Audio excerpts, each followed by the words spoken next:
नमस्कार, जनसेतु न्यूज देख रहे हैं आप। मैं हूं अंजलि, आपके साथ जनसेतु सुपरफास्ट में बात करेंगे हम आज की बड़ी और खास खबरों की, वो भी तेज रफ्तार सीधे अंदाज में। तो चलिए शुरू करते हैं। पंजाब में आम आदमी पार्टी की मुश्किलें बढ़ गई है। मंत्री संजीव अरोड़ा को ईडी ने मनी लॉन्ड्रिंग मामले में चंडीगढ़ से गिरफ्तार कर लिया। अरोड़ा पर फर्जी जीएसटी बिल से रिफंड लेने का आरोप है। चंडीगढ़ और दिल्ली एनसीआर में आज सुबह से ही संजीव के ठिकानों पर रेड हो रही थी। एजेंसी ने संजीव के कई करीबियों को भी पूछताछ के लिए हिरासत में लिया। पंजाब के मंत्री संजीव अरोड़ा की गिरफ्तारी पर केजरीवाल का बयान सामने आया है। केजरीवाल ने कहा कि जैसे ही बंगाल में चुनाव खत्म हुआ, मोदी जी ने पंजाब में ईडी की रेड करवाना शुरू कर दिया। मोदी जी पंजाबियों पर अत्याचार कर रहे हैं। कुछ साल पहले मोदी जी ने पंजाब के किसानों को ललकारा था और उन्हें किसानों के सामने झुकना पड़ा था। आज उन्होंने पूरे पंजाब को ललकारा है। मंत्री संजीव अरोड़ा की गिरफ्तारी पर भगवंत मान ने बीजेपी पर निशाना साधा। सीएम मान ने कहा, राजनीति के लिए बीजेपी ईडी सीबीआई का इस्तेमाल कर रही है। इनका मकसद कोई ब्लैक मनी या दस्तावेज हासिल करना नहीं है, बल्कि ये चाहते हैं कि जिस नेता के घर रेड पड़े वो बीजेपी में शामिल हो जाए। पंजाब को तंग करने का कोई तरीका नहीं छोड़ते, जनता इन्हें जवाब देगी। शुभेंदु अधिकारी पश्चिम बंगाल में बीजेपी के पहले मुख्यमंत्री बन गए हैं। कोलकाता के ब्रिगेड परेड ग्राउंड में 1 लाख से ज्यादा लोगों के बीच शुभेंदु ने राज्य के 9वें मुख्यमंत्री के रूप में शपथ ली है। आजादी के बाद बंगाल में पहली बार बीजेपी का मुख्यमंत्री बना है। शपथ समारोह में प्रधानमंत्री नरेंद्र मोदी, गृह मंत्री अमित शाह, नितिन नवीन, राजनाथ सिंह समेत कई केंद्रीय मंत्री और एनडीए शासित राज्य के मुख्यमंत्री और उप मुख्यमंत्री शामिल थे। शुभेंदु अधिकारी बंगाल की सियासत के धुरंधर खिलाड़ी हैं। पिता शिशिर अधिकारी मनमोहन सरकार में राज्य मंत्री रहे। शुभेंदु का सियासी सफर भी कांग्रेस के साथ ही शुरू हुआ, लेकिन जब ममता ने तृणमूल कांग्रेस बनाई तो शुभेंदु उनके साथ आ गए। नंदीग्राम आंदोलन ने शुभेंदु का कद बड़ा कर दिया। ममता सरकार ने उन्हें नंबर 2 के तौर पर देखा जाता था और ममता के दूसरे कार्यकाल में उन्हें कई अहम मंत्रालयों की जिम्मेदारी भी मिली, लेकिन 2 दशक के साथ के बाद 2020 में शुभेंदु ममता से नाता तोड़कर बीजेपी में शामिल हो गए। 2021 के चुनाव में बीजेपी ने शुभेंदु अधिकारी को नंदीग्राम में ममता बनर्जी के खिलाफ उतारे। शुभेंदु के लिए खुद को साबित करने की चुनौती थी। शुभेंदु ने इस चुनौती को स्वीकारा और सिटिंग सीएम को हराकर बंगाल की राजनीति की जॉइंट किलर बन गए और फिर अगले 5 साल बंगाल में बीजेपी का मजबूत कैडर खड़ा करने में भूमिका निभाई। बंगाल में पहली बार कमल खिलाने में शुभेंदु की स्ट्रेटेजी बेहद काम आई है। 2026 में भवानीपुर में ममता बनर्जी को दूसरी बार हराकर शुभेंदु भारतीय इतिहास में सिटिंग सीएम को 2 बार हराने वाले पहले नेता बन गए। बंगाल बीजेपी के कद्दावर नेता और खड़गपुर सदस्य विधायक बने दिलीप घोष ने मंत्री पद की शपथ ली। विधायक दल की बैठक में दिलीप ने ही शुभेंदु के नाम का प्रस्ताव रखा था। दिलीप मेदिनीपुर सीट से लोकसभा सांसद रह चुके हैं। 2015 से 2021 तक बंगाल बीजेपी अध्यक्ष भी रहे। उन्हीं के नेतृत्व में 2019 के लोकसभा चुनाव में बंगाल में बीजेपी ने 18 सीट जीती थी। दिलीप घोष संघ में प्रचारक के रूप में भी अपनी भूमिका निभा चुके हैं। बंगाल में बीजेपी के प्रमुख महिला नेता अग्निमित्रा पॉल ने भी मंत्री पद की शपथ ली। आसनसोल दक्षिण से वे लगातार दूसरी बार विधायकी का चुनाव जीती हैं। वर्तमान में वे बंगाल बीजेपी की उपाध्यक्ष भी रही हैं, अध्यक्ष भी हैं। बीजेपी महिला मोर्चा की राज्य इकाई के अध्यक्ष भी रह चुकी हैं। अग्निमित्रा को बंगाल में बीजेपी का एक निडर और मुखर चेहरा माना जाता है। राजनीति में आने से पहले वे कोलकाता की प्रसिद्ध फैशन डिजाइनर थी। उन्होंने श्रीदेवी, मिथुन चक्रवर्ती, काजोल और ईशा देओल जैसी बॉलीवुड हस्तियों के लिए कपड़े भी डिजाइन किए। उत्तर 24 परगना के बंगाउन से लगातार दूसरी बार विधायक बने अशोक कीर्तिनिया ने मंत्री पद की शपथ ली है। अशोक कीर्तिनिया दलित मथुआ समाज से आते हैं। उनकी मथुआ दलित नाम शूद्र समाज में अच्छी पकड़ है। बंगाल बीजेपी के वरिष्ठ नेताओं में गिनती होती है और शपथ ग्रहण के बाद पीएम मोदी ने अशोक को गले लगाकर बधाई दी। तो वहीं बांकुड़ा की रानी बांध सीट से पहली बार विधायक बने कोदेराम टुडू भी शुभेंदु सरकार में मंत्री बने। बंगाल बीजेपी का बड़ा आदिवासी चेहरा है। पेशे से टुडू सरकारी शिक्षक है। माथाभांगा से विधायक बने निशीथ प्रामाणिक ने भी मंत्री पद की शपथ ली। निशीथ कूच बिहार से लोकसभा सांसद रह चुके हैं। मोदी सरकार के दूसरे कार्यकाल में उन्हें केंद्र में काम करने का मौका मिला था। निशीथ के पास गृह राज्य मंत्री और खेल राज्य मंत्री का भी जिम्मा था। 2024 के लोकसभा चुनाव में उन्हें टीएमसी उम्मीदवार से हार का सामना करना पड़ा था।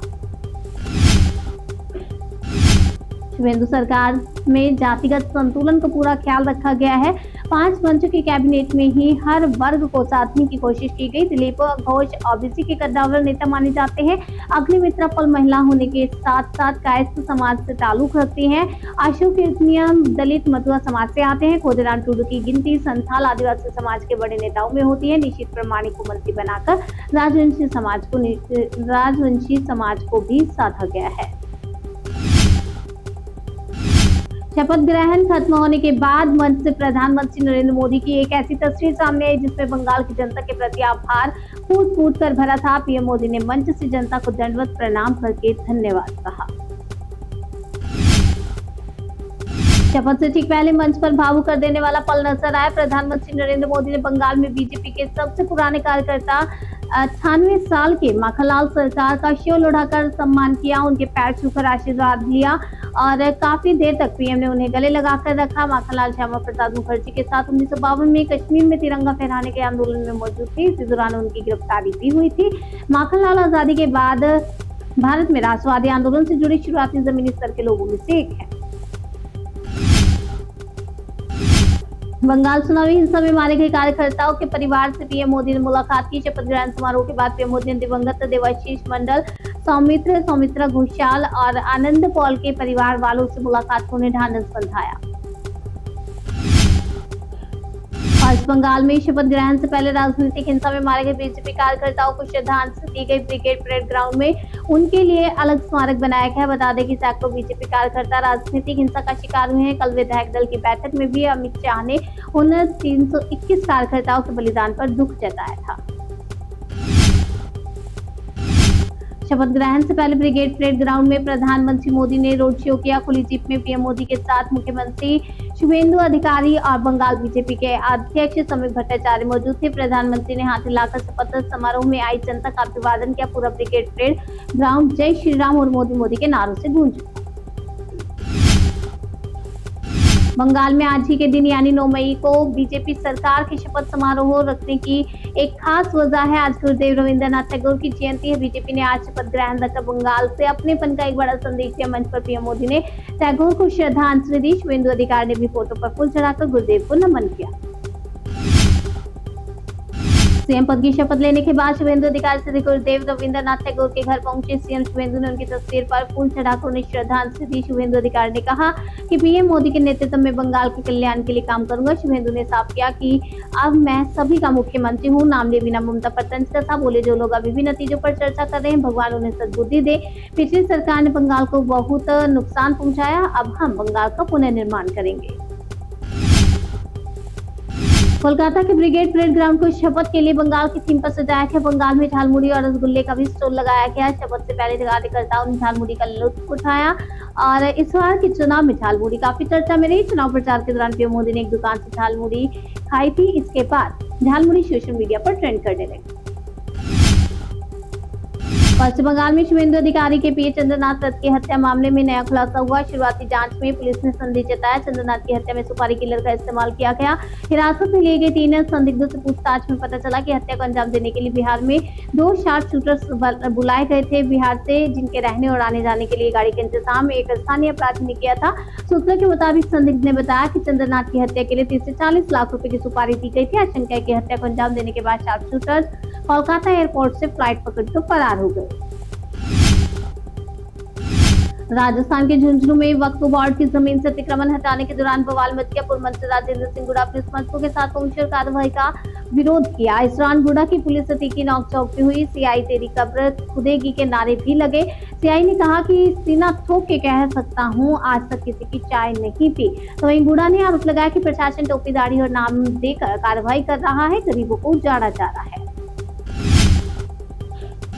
रिटायर्ड लेफ्टिनेंट जनरल एनएस राजा सुब्रमण्यम देश के नए चीफ ऑफ डिफेंस स्टाफ यानी कि सीडीएस होंगे। वे मौजूदा सीडीएस जनरल अनिल चौहान की जगह लेंगे। उनका कार्यकाल 30 मई को खत्म हो रहा है। नए सीडीएस उसी दिन अपना पदभार संभालेंगे। तो वहीं केंद्र ने नई नौसेना प्रमुख की भी नियुक्ति की है। वाइस एडमिरल कृष्णा स्वामीनाथन नौसेना के नए प्रमुख होंगे। 31 मई को वे कार्यभार संभालेंगे। मौजूदा navy chief admiral Dinesh Kumar Tripathi का कार्यकाल 30 मई को समाप्त हो रहा है। वाराणसी के सड़क चौड़ीकरण के लिए तोड़फोड़ जारी है। दाल मंडी में आज फिर से बुलडोजर चला। सड़क चौड़ी करने के लिए तंग गलियों की दुकान और मकानों पर प्रशासन का बुलडोजर चला। ध्वस्तीकरण की कार्रवाई के दौरान बड़ी संख्या में अधिकारी मौजूद रहे। सुरक्षा बलों की भी भारी संख्या में तैनाती रही। गाजियाबाद के पटेल नगर स्थित एसी सर्विस सेंटर में भीषण आग लग गई। आग इतनी भीषण थी कि 3 मंजिला इमारत पूरी तरह से इसकी चपेट में आ गई। सेंटर के अंदर रखे एसी गैस सिलेंडर कंप्रेसर में लगातार धमाके हुए। इससे आग को तेजी से फैल गई। भीषण आग से पूरे इलाके में अफरा तफरी मच गई। दमकल की 8 गाड़ियों ने कड़े मशक्कत के बाद काबू पाया। हादसे में 80 साल के एक बुजुर्ग की मौत हो गई, जबकि 2 कार और करीब 10 बाइक जलकर खाक हो गई। बिल्डिंग्स को भी काफी नुकसान पहुंचा। फिलहाल आग लगने के कारणों की जाँच की जा रही है।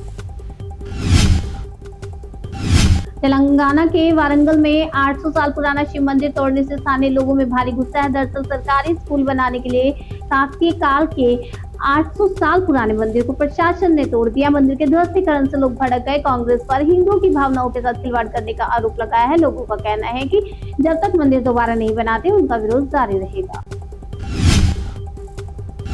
जनसेतु सुपरफास्ट में आज के लिए फिलहाल इतना ही। तब तक के लिए बने रहिए हमारे साथ। देखते हैं जनसेतु न्यूज, जन से सरोकार।